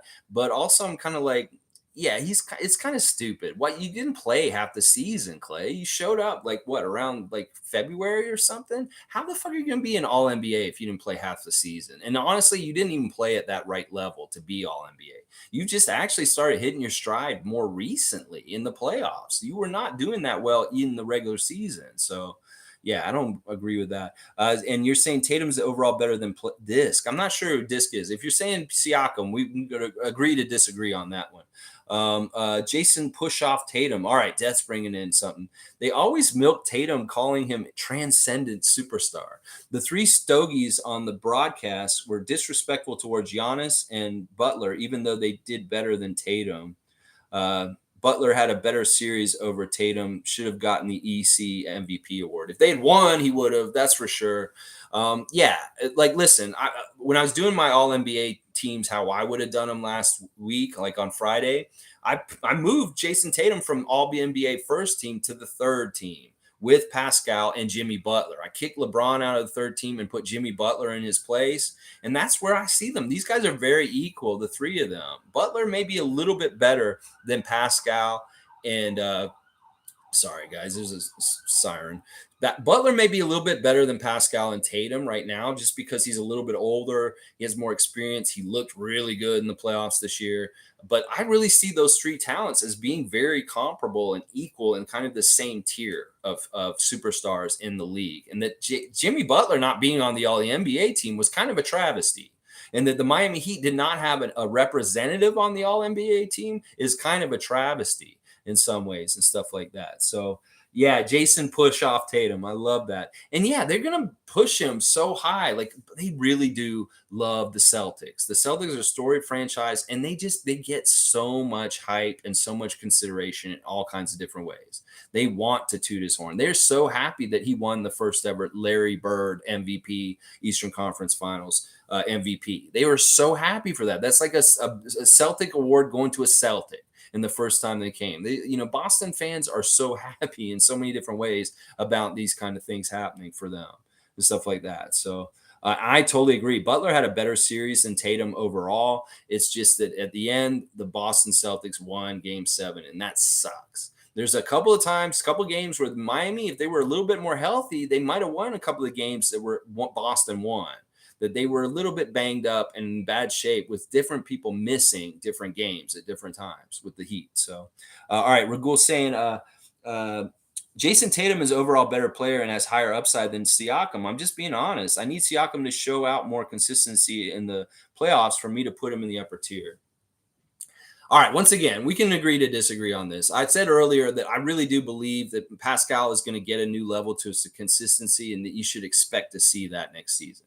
But we'll let it all come unfold the way it is this season. And as the year goes on, maybe we'll have to revisit this and we'll talk about this then. But we can agree to disagree. I respect your opinion on this. I don't agree with it, though. I think that Pascal was quite consistent in this playoff to a degree. I mean, we did give him a wake-up call for having a really shitty quarter in that one game where they beat us with the three-pointer at the end of the game. And then he woke up and he responded.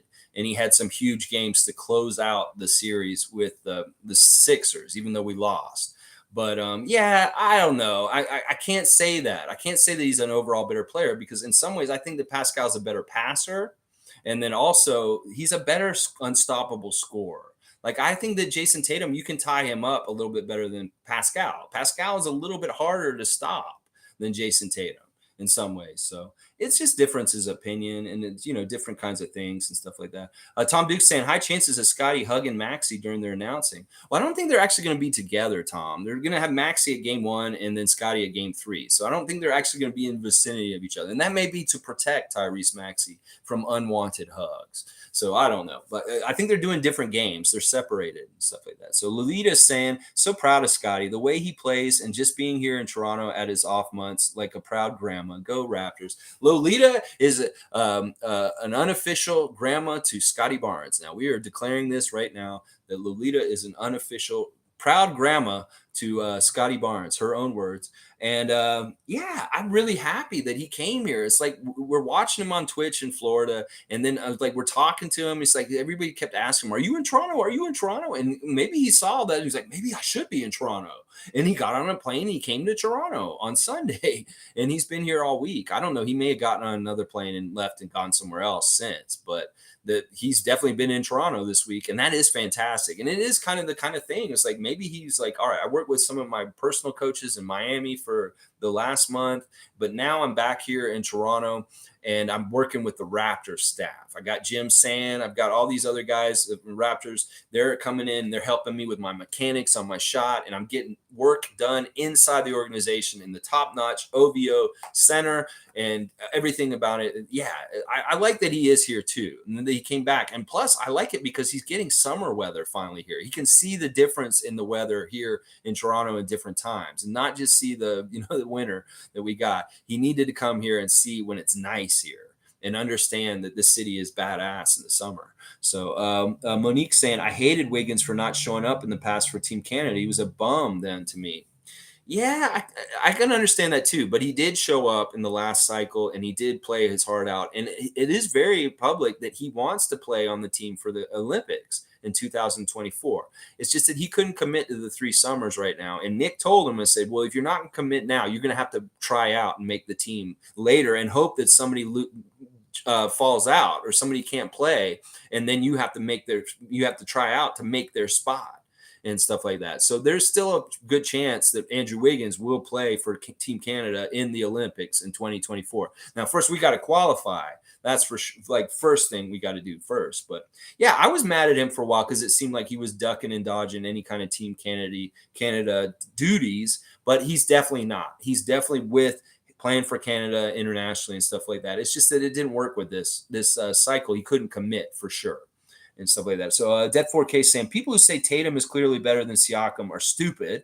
Siakam might not be that high level scorer, but Siakam is a legitimate point forward, which is something Tatum will never be as a scorer first. Yeah, that's part of the aspect that I put like value, really, really value with him. He makes his other teammates better. In some ways, Tatum does not totally do that. Like as much as Siakam does. Siakam makes his other teammates better in different ways than maybe Tatum doesn't totally himself. That this whole point forward development of him dribbling the ball up the court and all that kind of stuff is a huge, huge boost in his value in the league. That like he's not a normal small forward anymore. In fact, in some ways, see, this is the thing. Like I'll take it this comparison this way. To me, Pascal Siakam is more like Scottie Pippen. And that Jason Tatum is more like a Jerry Stackhouse.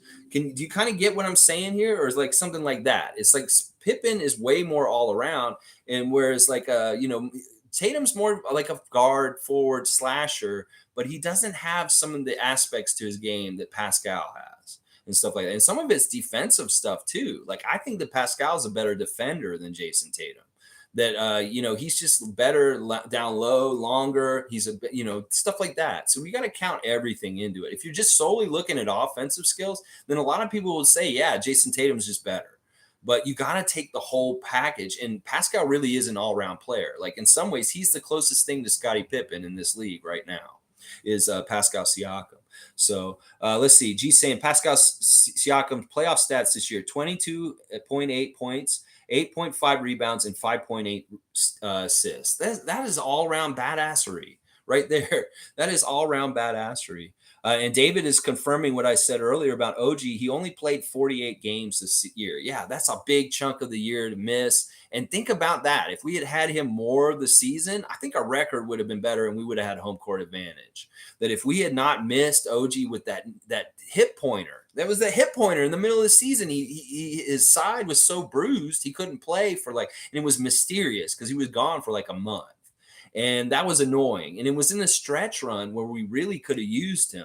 We did fairly well otherwise, but just imagine him on top of what we were already doing and where we would have finished. I think we would have finished above Philadelphia in the standings. I think we would have been in the top 3 or 4 of the Eastern Conference if OG had been more healthy this year. Okay, G's putting them both right next to each other. Tatum stats 26.9 points per game, 8 rebounds a game, 4.4 assists. So they're comparable. They're very comparable. If you think about it, you take the instead of 4.4 assists, you got 5.8. So basically that's 2 more assists. That's 4 more points. Boom, that's 22 and 26 with the points. It's like Pascal's adding the same amount of points. It's just some of them are coming more from the assists on other guys. So they have the same kind of impact. So they're very comparable. But then you got to add in things like steals.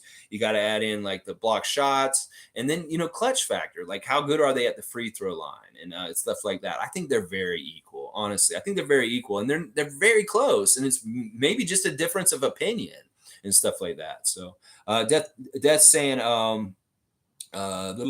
jumped ahead. Siakam is an MVP caliber season. This award is based on narrative.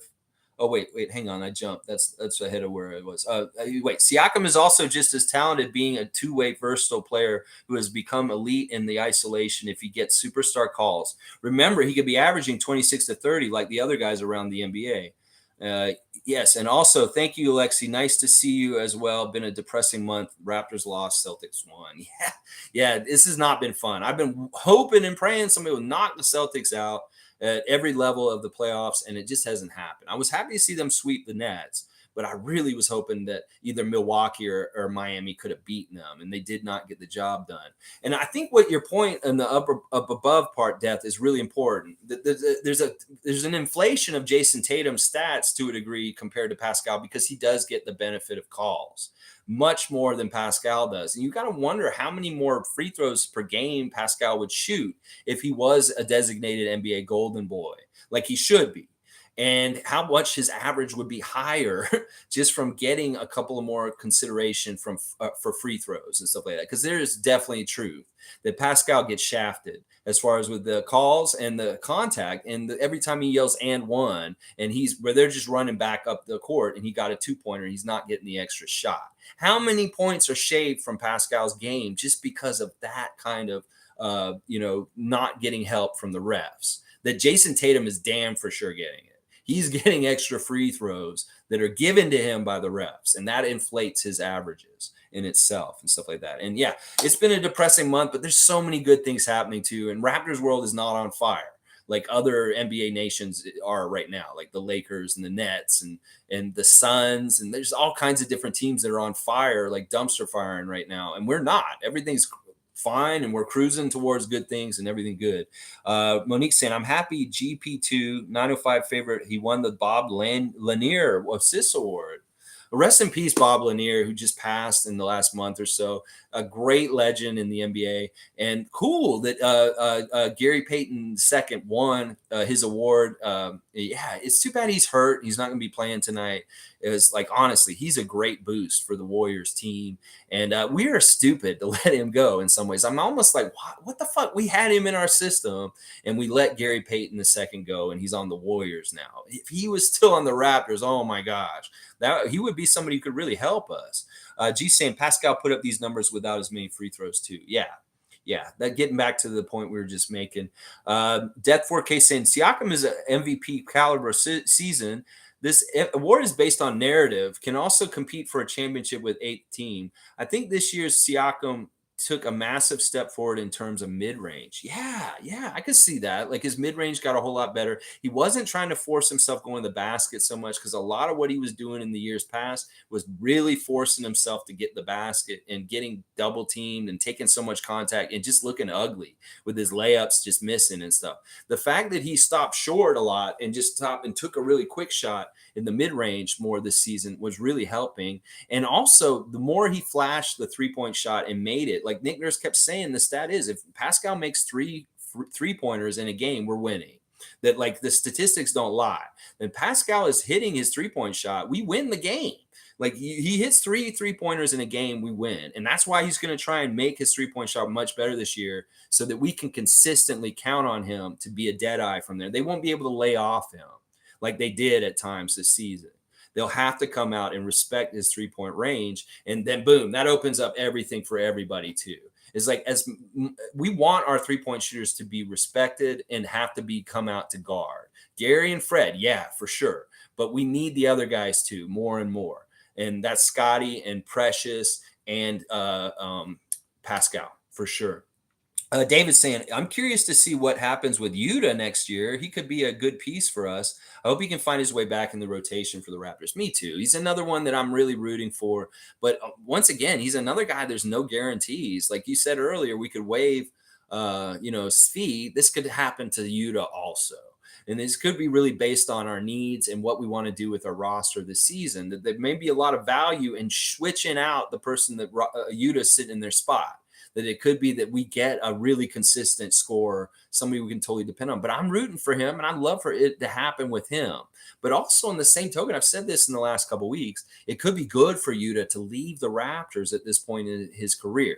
That he won't get that much production. He's not going to play on 905, so he's not going to get the development time down there. And he's just basically going to ride our bench. But what if he doesn't sign back with us this season, and he goes and he starts playing for a team like Houston or Orlando, and they actually make him a part of their rotation where he's actually getting solid minutes stuff? That would be good for him for his career. But not, I mean, it would be sad because he wouldn't be on the Raptors, but it could be really good for him in his career going forward, not being on the Raptors and getting more time and stuff. But sentimentally, I want him here and be with us, but it has to jive with us getting better and him getting better and him being useful and not being like dead weight on our bench in some ways.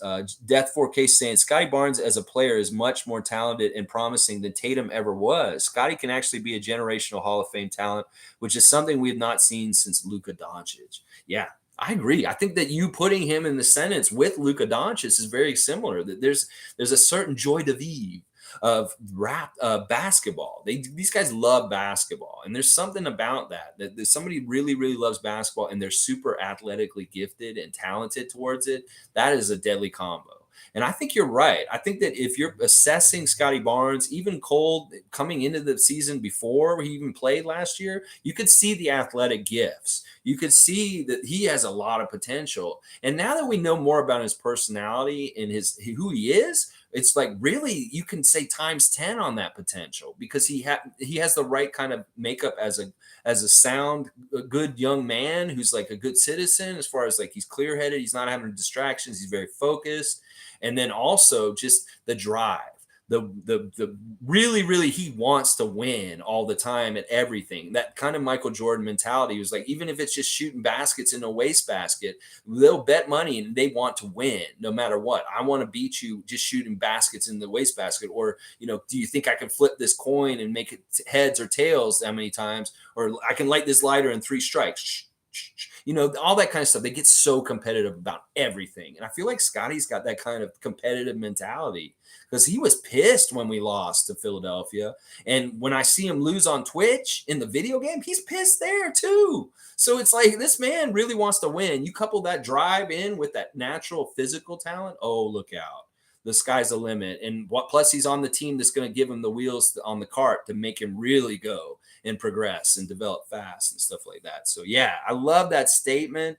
Death 4K, I think that you're exactly right. I won't even talk about the Tatum stuff because it's like I don't even want to compare them because I think Scotty is going to be on a whole other level. That this dude may end up being like, not saying on the whole highest level like LeBron, but he will be an important player in this league like Luka and people like that. David saying this guy's going to be top 20 of all time. Yeah, I love that. I love that kind of stuff. This is exactly what the think tank is all about. Pre-visualizing great future success for the Raptors organization and its players.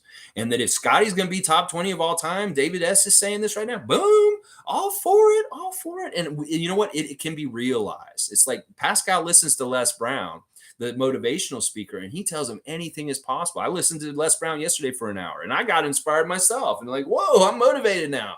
And I can see where a speaker like that, will get motivated, and we should be motivated to see this kind of stuff happening. Monique saying, can Pascal win all NBA again? You think? I think he can. I mean, listen, that's what I'm saying. If he's even better next year, I don't think he's going to dip and be worse next year than he was this year. I think he'll either be exactly how he was this year, or he's going to take another step up. That it's not going to be likely that he's going to dip and have a bad year and stuff like that. All right. Ragul's saying, you guys got to remember that Jason Tatum is only 24 years old, and being the number 1 option, he has more room to grow as a player. Klay Thompson was upset about his all-NBA team back in 2018, 2019 season, he would have gotten 200 million for 5 years. Holy crap. These greedy guys.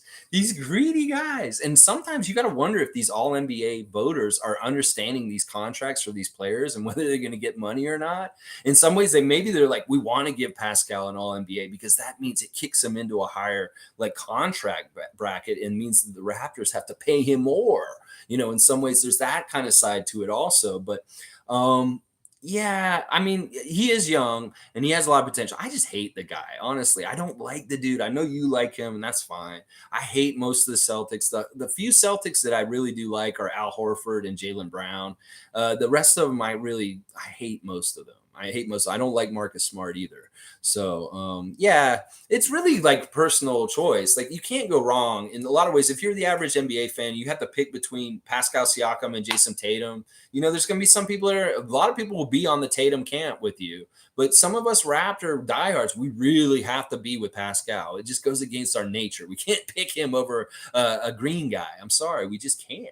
All right, Death saying Pascal won All NBA 2 times. You don't get that by luck. Siakam just entered his prime. Expect more of it. It's only the start for Siakam. I expect Siakam to make All NBA first at least once in the next 3 years.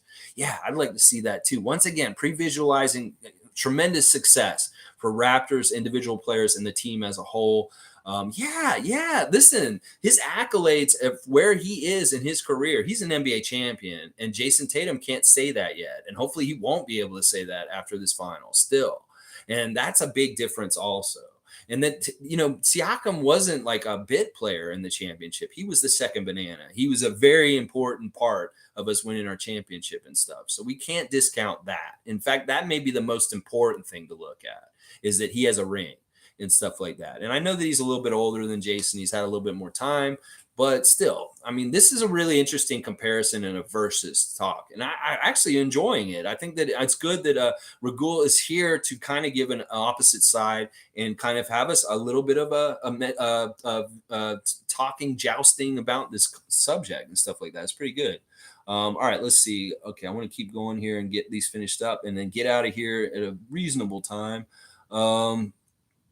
Let's see. Death's also saying, we learned this year that Siakam is our offensive hub, primary ball handler when facing strong teams. We tried it with Fred, but Siakam was more successfully carrying us from the 10th seed to the 5th in 25 games. Yeah, there was a period in time where Fred got hurt and he kind of had to step to the side, and it really got more on like the bigger ball handlers taking the ball and having more responsibility. And that was a good development. That actually seemed to help our offense in some ways. And this is part of the reason why people were so down on Fred, trying to say he's not useful and all this kind of, that's bullshit too.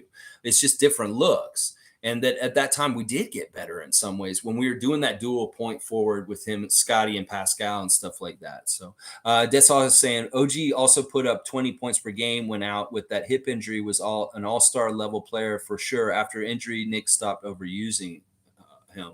That's the difference between a guy like Butler and Siakam. Siakam does not know how to draw fouls yet. DeMar learned how to do this, and so did Butler. Yeah, and that's another area where he can expand and get better at and see a leap in his game. Like, I don't know how many more foul shots Jason Tatum should be getting than he's already getting.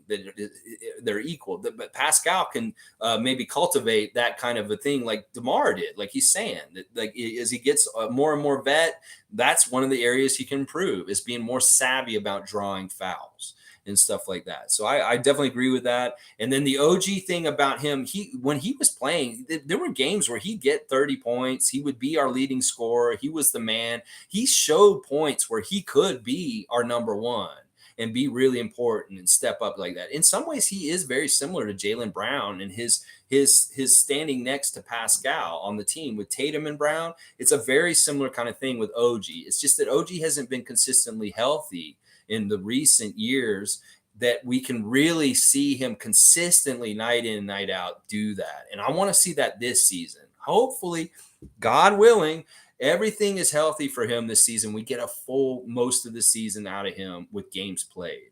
And then that'll be even better for showing us how far we can go and how good we are. As people got to remember, injuries hurt our record last year, and that we're really good already. There's all kinds of things that can improve for us this year coming up. Monique saying, now you get what I mean about OG staying on the floor. Yeah.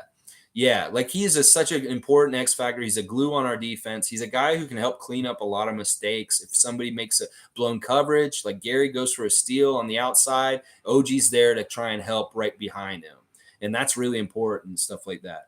Let's see. Ragul saying, what was your guys' initial reaction to Scotty Barnes getting drafted? Did you expect the Raps to draft Barnes before the draft took place? Usually before the draft. This year's different because we're doing so much speculating before. I don't even pay attention. I don't even look at any of the names or anything. I just trust in Bobby and Masai blindly. And then whenever we make the draft pick, I look at them and I study them then. I didn't even know who Scotty Barnes was until we drafted him. I'm not even going to lie. I didn't do any pre-draft looking. I didn't get it caught up in the Jalen Suggs hype or anything like that. I didn't even look at him either. I just said, I'm going to wait and see what Bobby and Masai do. And then they did. And then I went and looked at him. I'm like, man, these guys are good. So it's like when I saw Scotty, I was like, this man has shoulders like Dwight Howard. He has hands like Kawhi Leonard. And he has an enthusiasm for the game like Magic Johnson. And when I realized all that in the summertime, I was like, dude, they hit it out of the park again. And like, I was really already kind of thinking he was going to win Rookie of the Year, even after we just drafted him, just because all the ingredients were there in different ways for him to be a badass. So I didn't get caught up in that. And I wasn't shocked when they drafted him. I was just really happy that we made the right decision, that we didn't follow the NBA media hype machine that said we were supposed to take Jalen Suggs, because we would have seen what would have happened if we'd done that. So, yeah, I wasn't upset. Other people were upset. I didn't have a horse in the race. I didn't hitch my wagon to having Suggs for sure be the guy like a lot of Raptor fans did, which I thought was silly. It's like, it's silly.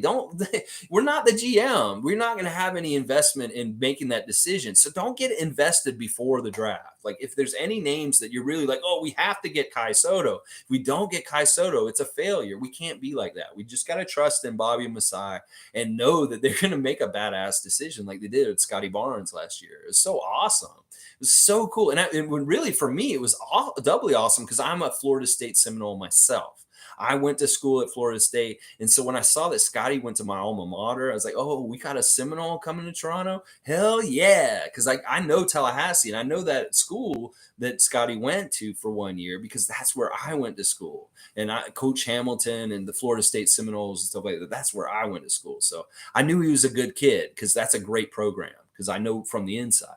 All right, let's see. Death Sworn 4K saying, keep in mind, guys like Donovan Mitchell, Jaylen Brown have never made All NBA, and Siakam already has 2. Yeah, Raptors are hated by media, but cannot deny the stats. Yes, that is something. Like the All NBA is above this discount that's given to us. That this is true. If you look at the draft class that Siakam was in, he has more accolades than some of these more celebrated NBA players that the media machine hypes. That Siakam has actually more accolades, the championship, 2 All NBAs, and other stuff like most improved player, all-star appearances. You know, he has more than the other guys in the same draft as him. So that is something you cannot deny.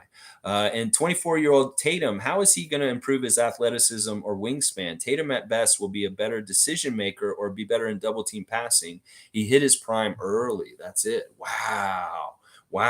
Well, we're seeing this year, like with Russell Westbrook and James Harden, that if you really rely on a certain athleticism for your game, that when you can lose it early in your career and then you're washed earlier than you should.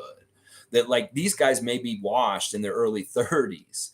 And that's basically because they lost the level of their athleticism that had an edge for them in their games, like Westbrook and Harden. And who knows, maybe Tatum will have the same kind of route with his physical gifts. That it may be that his growth and his badassery is young in his career, and that later on he's more washed in some ways, like those guys I just mentioned. So that's very interesting point, Death. We'll see.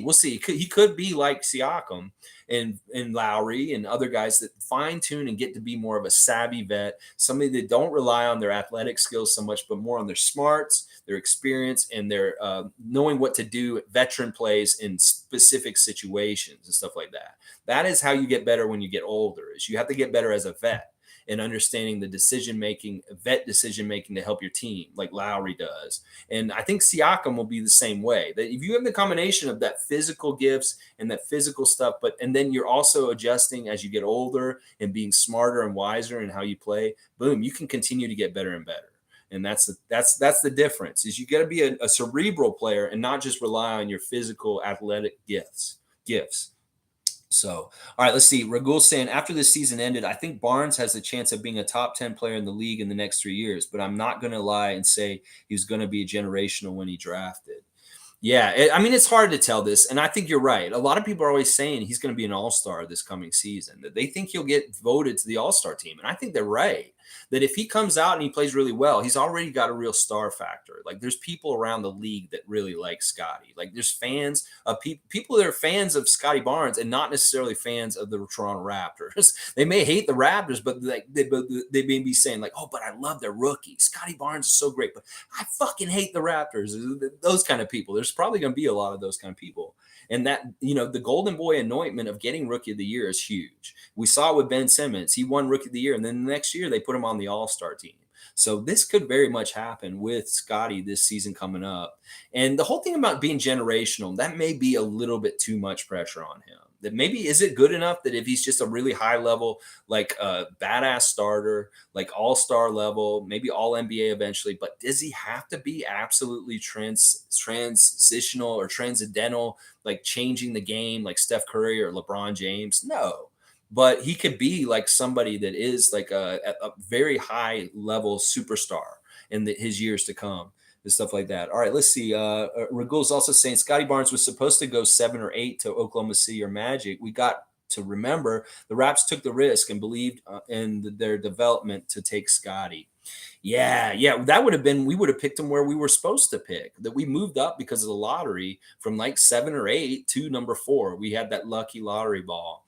And honestly, I think that, like I've said many times, the NBA wanted us to take Suggs because they wanted Orlando to take Scotty Barnes, that they wanted Orlando to get him, and that we fucked that all up because Masai was a genius. And he said, no, we're not doing what they want us to do. We're taking who we want, and we're taking the best player, and we're taking the big Roy, Scotty Barnes. And yeah, that was a real big gamble, and that was awesome, but it was the right move. In fact, honestly, if you ask me, Detroit may be second guessing taking Cade Cunningham number 1. That they maybe should have taken Scotty Barnes number 1, that he should have been the number 1 pick in the draft. I know some people are saying, well, Cade's going to be better over his career. I don't fucking believe that. I don't think that's what's going to happen. I think that Scotty's going to be better than Cade over their careers. But there are a lot of people already saying, yeah, he can win rookie of the year, but we'll see who's better over their career. Well, we'll see, motherfucker. I think Scotty Barnes may end up being the better player in their career overall with Cade Cunningham. He's very talented, and there's a lot of good things about him. But also, he's a little bit anchored by being on the Detroit Pistons and being in that system and that team. Like, that's going to hold him back to a degree. So that's that kind of stuff. Death saying, my only problem with OG is the fact that he's so good off ball. I'm not sure I want to put him on ball with all his catch and shoot taken with guys like Siakam and Barnes in the team. Yeah, I think he works better off the ball too, especially when they kick it out to him and he hits that laser 3. That is so good. And in some ways, he's very awkward when he tries to initiate a one-on-one move against somebody in isolation. Like, he can be very clunky. He could get an offensive foul from charging into somebody or like spinning the wrong way and the ball comes off his foot. That I think you're right, Death, that he is better off the ball and that he shouldn't be the kind of guy trying to break down the offense himself. That maybe he does have some one-on-one skills that can do that at times. But in some ways, I'd like Precious doing that more than him. The Precious has more one-on-one to take somebody off a crossover and jam it on them or something. But OG gets an open lane, attack the rim and be aggressive, but maybe not try to force it through a defender. If there's a defender or 2 in between him and the basket, stop trying to bowl them over because you will get a charge called on you. They're not going to give you the benefit of the doubt, OG, which is too bad.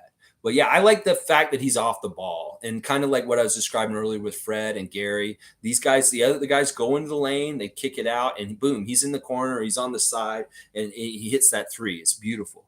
All right, Ragul's saying also, Jason Tatum is not one-dimensional offensive player compared to Harden and Westbrook. Jason has the consistent mid-range game, a decent three-point shot, and a good drive to basket.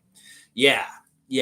I mean, all right, I should give him more credit. Listen, I'm going to discount him partly because everybody props him up and gives him so much glory and they discount us. So it's kind of like I'm the reverse. Like people will discount the Raptors. Well, I'm going to go and discount the Celtics every chance I can, just like they discount us. It's just part of the fair and balanced equality of the world is me discounting them also. So also I got to finish up, guys, because I can't go much longer. I got to go do something very soon.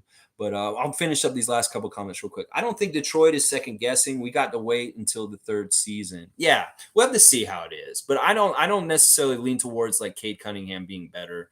And so like they should be very happy with getting Cade Cunningham. But I'm just saying that in some ways, in hindsight, maybe some people should be saying like maybe Scotty should have been the number one pick in last year's draft. That he could have been the most important, best prospect physically and something like that. Because I fully expect Scotty to start doing Kawhi shit down in the low post very soon. Like he's just going to be that dominant. He's going to be this kind of guy who can get anything that he wants down near the basket just because of his size, his bulk, and his speed, along with those giant hands. Like if he can get that bank shot, that little close shot right up in the low post, bam, he's so good down there.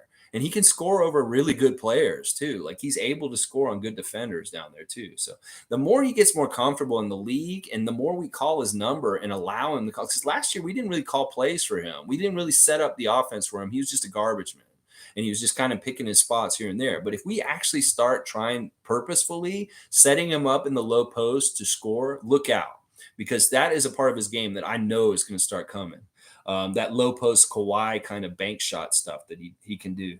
Let's see. Regulus also saying Detroit GM was former OKC GM that worked with Sam Presti. They can find good talent. They're not second guessing their pick. Yeah, I mean, listen. Once again, this is a very biased Raptors homer channel.